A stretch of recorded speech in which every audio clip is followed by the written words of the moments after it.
So today I'm going to be showing you why the 2013 Mustang is by far the best S197 ever produced. This also goes for the 2014 and any same model year, whatever, that has the same 3.7 V6 in this. Now I know this is old stuff. I mean, everybody's already seen this car. You know, it's whatever it is, it's new, but like there's the new stuff. Well, guess what? The new stuff looks like ass. That's just me being honest. I mean, look at this. Apart from that, just look at this. Like, it just looks aggressive, right? And then you got those new ones that look like, oh hey, we're here, we Mustangs, yay, we're dumb. Like, that's what they look like to me. They just look stupid. The 2018, there's a little bit of potential, but the 2015 to 2017 is just hideous. I don't know what Ford was thinking. I like the taillights. That's it. Out of the whole car, the 2015 and up, the taillights are cool, mainly because you can get yours on them. But anyway, for 2013, obviously everybody already knows, they brought out the new style, which included these nice new headlights, which had two LED daytime running lights that are white. You can go here, they moved the headlight over here. Instead from here, they moved the blinker as well over here. And whenever you turn the blinker on, it actually cuts off these. A lot of other cars do that as well. It's not as common now because they just kind of move the daytime running light, you know, all the way up in the sky. They put the blinker all the way down. They put the hood, you know, as close to the windshield as they can. I'm not calling out smart car, but I am. Just aggressive look. It's the best one ever. This one also has the 3.7 V6. Yes, that headlight's foggy. I don't know why. I guess the seal broke. But anyway, this one has the 3.7 V6, and still to this day, even high car fans can't tell which one it is. Now, bear in mind, this one is faded, but V6, if it just has the pony, no flag, it's a EcoBoost, and if it has GT, obviously it's a GT V8. The GT being the 5.0 they brought out for 2011. Now, this style also includes the 2010, but the 2010 has the not so good engines. And one thing I like about 2013 as well is they brought out these new, I call them RW taillights. They're red and white, which basically they're just all in one. So you have this, and you'll see a lot of people, they put like LOL or like run LOL or something like that. And then you have the reverse light being here. Now also, one thing Ford did, everybody already knows about, they brought out these new keys, which basically includes it all in one. This one has the pony on it, and I have this lovely keychain set. And I'm very glad that Ford got rid of these old dinky little key fob things that, you know, they were just a nuisance. They look stupid. I mean, they're really dumb. I mean, I never saw an appeal for them, which older ones like that one have. And then you got these new stylish keys. Call them stylish. Better than push to start, because push to start, when that fails, you're SOL. Whereas this one, you just jam a screwdriver in and you're good to go. Now this one is a base model, not base model, but it's like a base up. Because if it was an actual base model, they wouldn't have the lip, wing, whatever you want to call it. It has what's it called? Plastic mirrors, or at least they feel plastic. Yeah, they're plastic. This one is Deep Impact Blue, which Ford no longer offers. They cut it off for 2015. Dumbest thing they ever did, because this car looks fantastic at night. I will be doing an edited version of this one, which will include, actually I think I might could include them in here, I'm not really sure. Sorry if it's shaky, it's cold. But this one will include the nighttime photos where it's like, it looks purple at night, it looks amazing. Best color ever. Now this one's a little bit dirty. I did clean it before, and it just, Alabama weather, I mean, I can't really tell you much. Let me see if I hold it differently. Yeah. Anyway, let's go ahead and, well actually, this one does have 5 spokes on it with little cutout slots. I guess you could call it really 10 if you wanted to. I don't really know. There are 5 spokes though. This one does have blue lugs to match it, courtesy of aftermarket. One thing I do love about 2013s, as well as other 3.7 V6s and, you know, basically 2010s and up, huge aftermarket support. All Mustangs have it.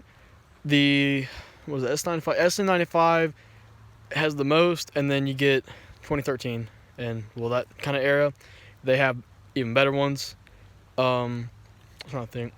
Obviously, like I said before, 2011 they brought out the 3.7 V6 and the 5.0 liter V8, and if you opted for the Shelby GT500, I believe it was a 5.8 liter supercharged V8. I don't know. Let's see, 5.8. I think so. No, the 5.2 is the Voodoo they put in the Shelbys, which If you could engine swap that into this car, you would be set. You wouldn't need any other car. Just put a Shelby engine from the newer Mustang into this one, and you're all set. Not the GT500 one, so to say. I mean, that'd be a beast, but the sound from the 350, just amazing. I'll let you get a little side shot. If it'll not be difficult. Now, again, like I said, this one has a 3.7 V6. Dodge offers a 3.6 V6. I think it said 3.7. No, wait. 3.7 V6, and this one is literally 0.1 above the other ones because the Camaro's got a 3.6 liter as well, and Challenger, at least the new Camaros. I think the old ones had 3.5.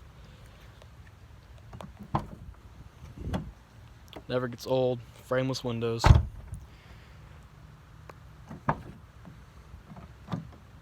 You never get that door sound. It's all fake. Pure metal. Well, that didn't sound like metal. That's not metal. Wait, what? It used to sound like metal. I guess whenever it rains, it doesn't.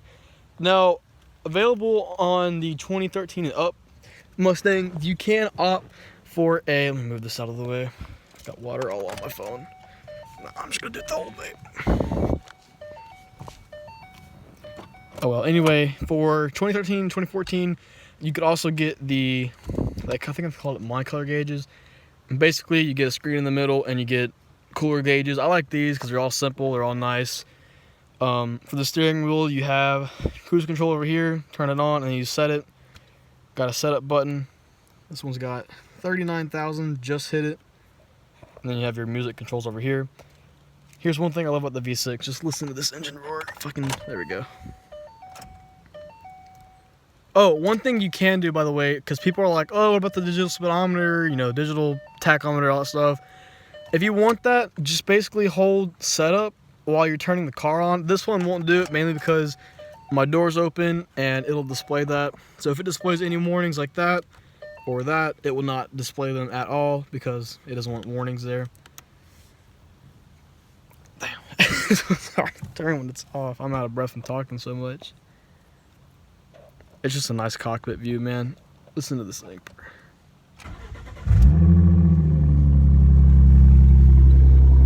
It doesn't take much to make it sound good. I mean, it really doesn't. Hell, you could just chop your mufflers off and it'll sound nice. It probably sounds terrible over camera, but in person, it just sounds a whole lot better. Here are those taillights I was talking about, so if we cut on the lights. Also, for 2013, they did bring out xenon lights.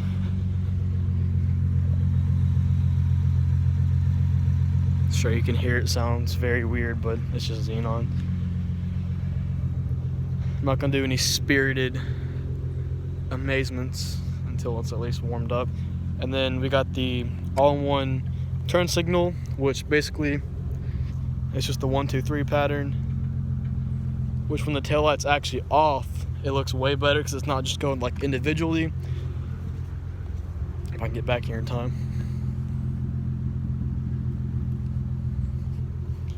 Now, let me talk about problems on this while this is warming up. Actually, we'll go ahead and roll this down just a little bit. Also, you have your door controls. Everything's pretty basic, and you know what?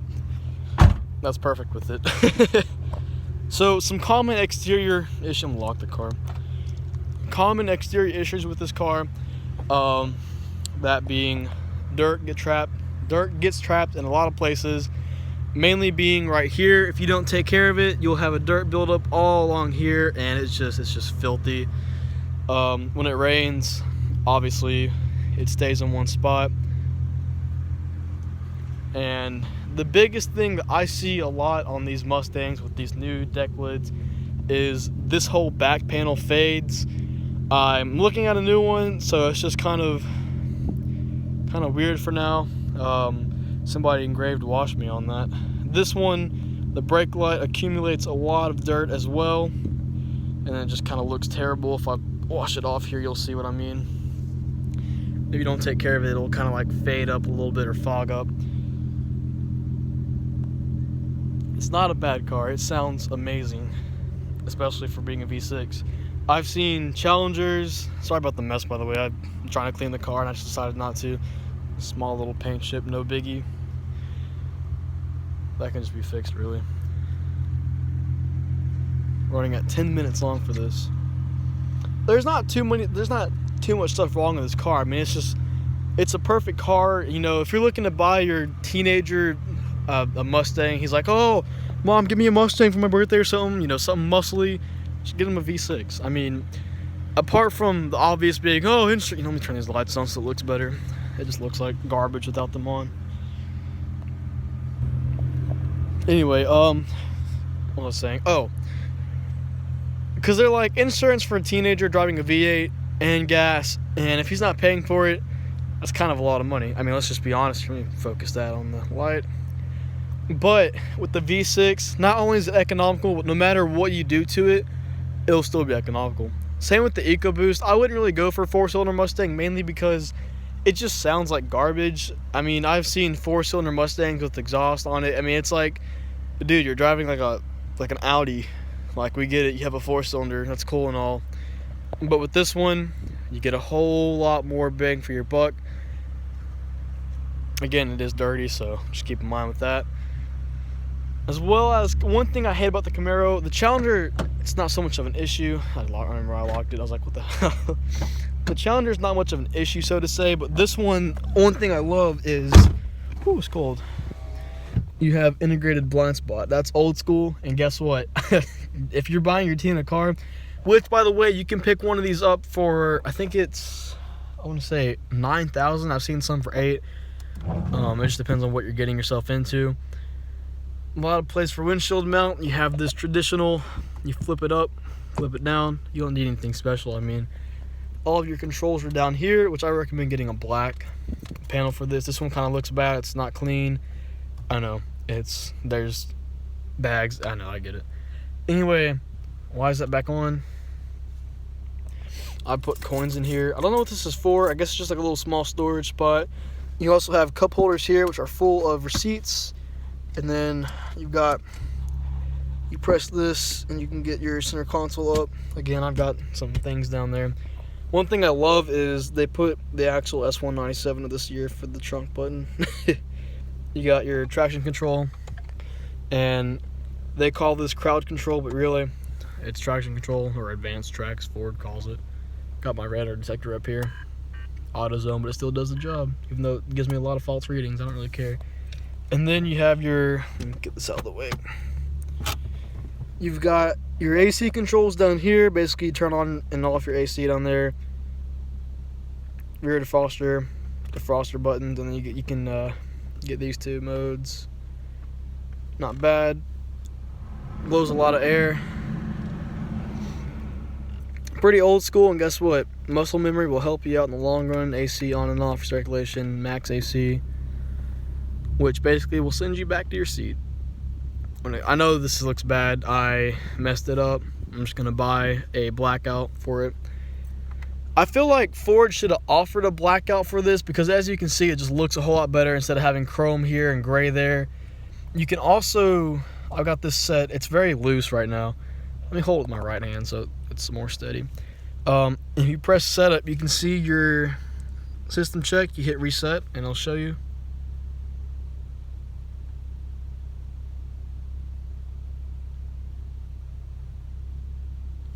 Again, sorry about being shaken. I'm pretty cold.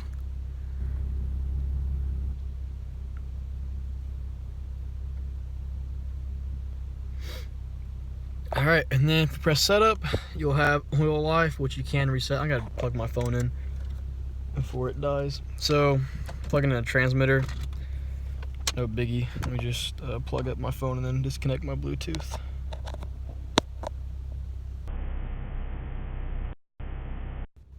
Alright, anyway, back to what I was saying. You have oil life, which you can reset. Steering comfort, so right now it's in comfort. This is standard, and then sport tightens it up, which is the best thing to drive in whenever you know you're out on your spirited drive, or whatever you want to call it.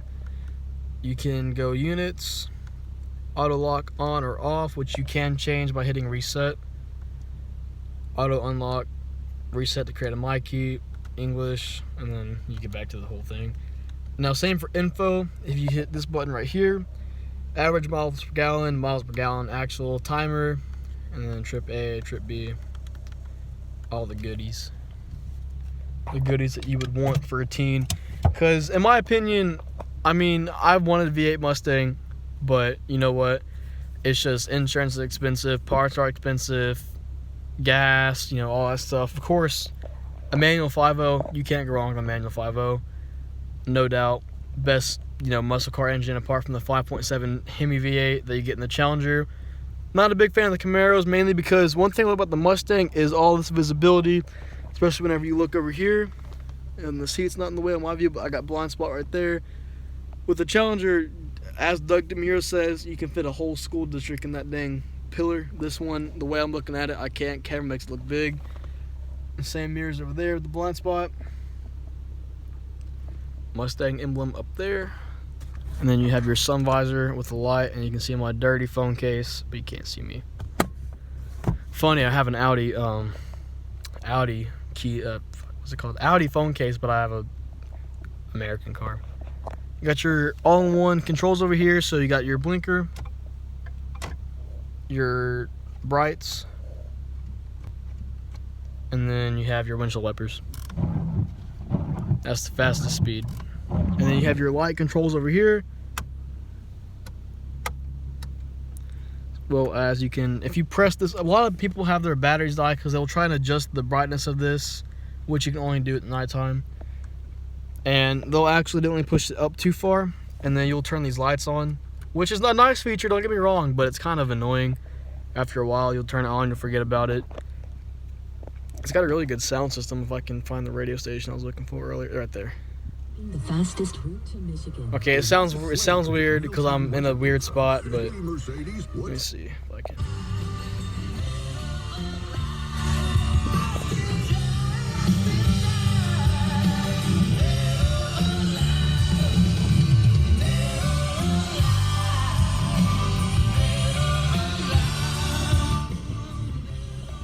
Anyway, I have a lot of trunk space as well, and I'll show you what I was talking about with the reverse light, how it's all in one. Because I know for it's fogging up in here really good. For the 2011, 2012, and 2010, they had they called it candy cane lights, but this one right here, perfectly fine. Whereas, you know, they had the candy cane. I think one of them was a dummy one because I've never seen both of them on some cars. Which, if you're asking, will the indicator still come up? I think it does. I'm not really sure.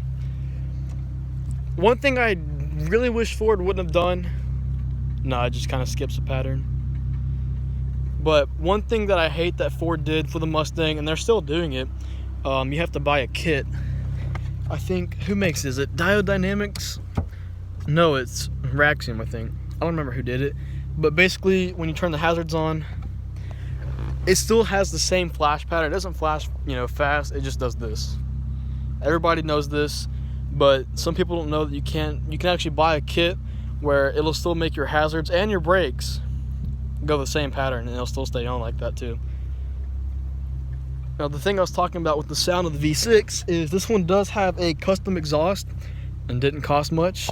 Just put a tube running through it. This is what it sounds like with the windows up, and my door jamb is all soaked. Door jamb and my door pillar. This is what it sounds like.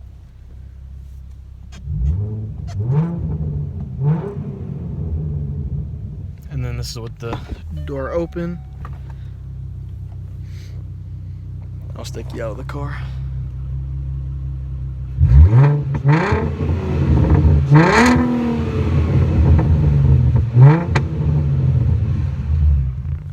A lot of people hate that rasp, but guess what? Whenever you're cruising, it is just the best sound. When you gun it, people know who you are. People know that, oh fuck, I need to not, you know, mess up. And by that, I mean, I've seen people texting, I'll get beside them, I'll just kind of look at them like this, and I'll just go, you know, I'll just give it gas and I'll floor it or something along those lines.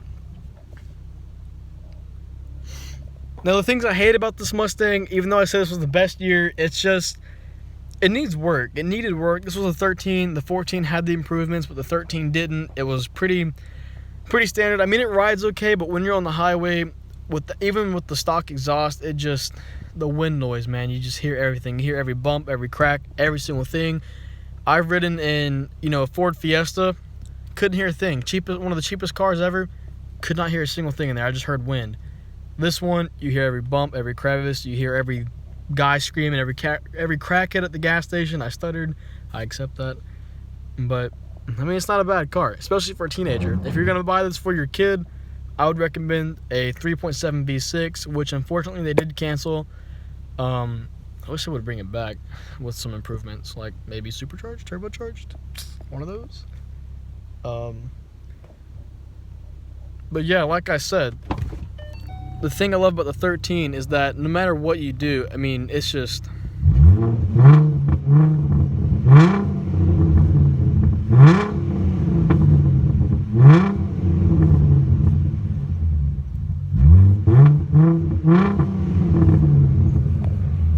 Oh, and before I go, one thing they introduced for 2013 Mustangs, I know somebody with the 2012 doesn't have this. Let me move all my wires out of the way. Is the new style gear. So you have P, R, N, D, S, meaning park, reverse, neutral, drive, sport, and sport mode actually does function. So whenever you're in sport, you get this lovely message. All you gotta do is just clear that out, and then you can go back to how you were. And if you press one of these, this will come up. If it'll focus what it says. It's pretty hot in here. Come on, focus. Focus. Anyway, it just says SST, and then it's got your gear number, so you can go 1, 2 while you're at a stop, or actually go up to 3 while you're at a stop, which is perfect for if you're gonna launch it. You just, and then you let go of it. But you can go up to 6-speed. It is a 6-speed auto. That's the fastest gear I've gotten into. The downside, which could be a good thing if you're buying your teenager a car like this, is that when they brought out the 3.7, they put a speed limiter on it, and yes, that's stupid. It says it goes up to 160, but it actually stops at 115.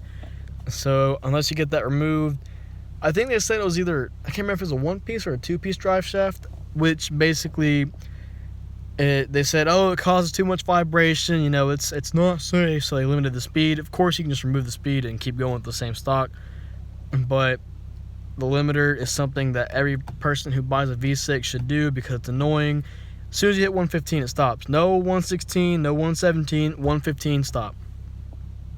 I mean, it's ridiculous. Which, by the way, the sport thing will still come up here, by the way. If you're in one of these modes, you'll still get it. It'll just kind of shrink it up a little bit.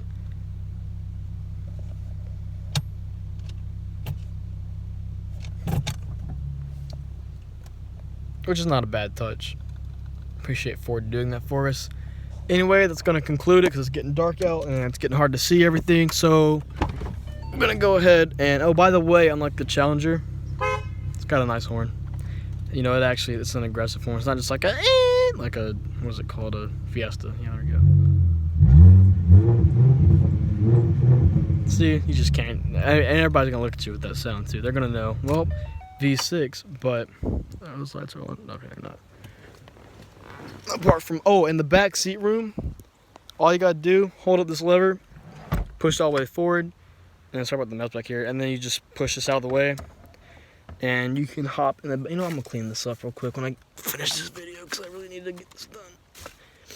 When you hop in, you just simply put your legs here, cut your back on the door jamb, and then if I'm sitting the way I sit, you've got at least the same amount of legroom as you would in any other compact? No, not compact. This is more than a compact. Like an Audi A4 from 2005 maybe. And then seatbelt goes back up here at the click.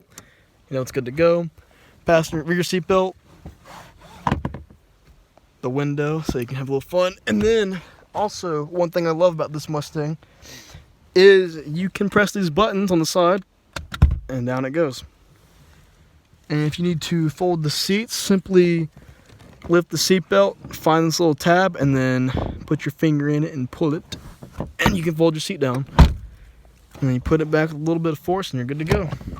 I climb out, push this all the way forward. Which a lot of people wonder how it works. I mean, it's pretty simple. Not a lot of people, just a couple people. All it does is it just raises your lever. I mean, look at this. This is a manual one, so you get height adjustment and backrest, and there's a pull bar right here. Basically, when you lift this up, Oh, there's a ghost controlling my backrest. Oh no.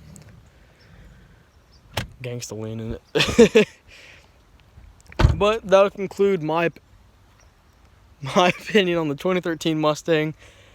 Once again, not a bad car.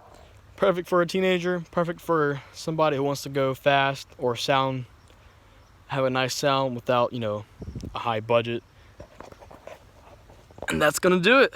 Thank you for tuning into this video. It was very bad, I know, but an edited one will be coming out that has clips of these, comparisons, and all that stuff. I'll be sure to get working on that. Man, why would you shut them off, Ford? That's not cool. It's not cool, man. Because now it's not. One thing I hate about these keys is I'm standing right here, right? See that? If I'm right here, and then you'll be a little bit on back. You can hear me pressing it. And it just now reads it. Anyway, that'll do it for this video. I'll see you in the next one. Oh, also before I go. Sorry that. If you have a door or a light open like this and it's not closed all the way when you lock the car, but you don't have to worry because it'll still lock it for you. So if I have the door open, you can see I'm pressing the lock button. And if I close it, you'll get the indication that's locked. And then it's good to go. So if this helped you buy a 13 Mustang, congrats, I guess, on your new purchase. Don't destroy it, because these are very reliable engines, or at least for me it's been. People do complain about, 100,000 miles, a water pump or something, but guess what? That's normal. Cars need maintenance. I mean, it's just a matter of